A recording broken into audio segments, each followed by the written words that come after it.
Spiritual scam, ஆன்மீகத்தினுடைய மோசடிகள் என்று அரங்கேறி அதற்கு பின்னால் தனி மனித வழிபாட்டோடு மக்கள் மதிமயங்கி அந்த ஒரு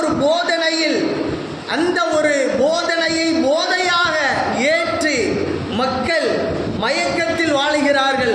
எங்கே செல்கிறீர்கள் என்பதை குறித்து 3வது.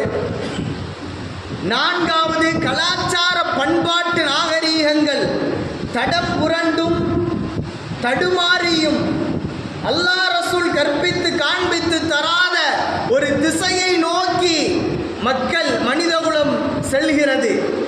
எனவே இந்த 4 விஷயங்களை குறித்து இன்ஷா அல்லாஹ் நாம் தெரியவிருக்கிறோம். முதலாவது என்ன? பேசுகிற கருப்பொருள் எங்கே செல்கிறீர்கள் மக்களே, ஃபைன ததுஹபூன், எங்கே செல்கிறீர்கள் என்று அல்லாஹ் ஒவ்வொரு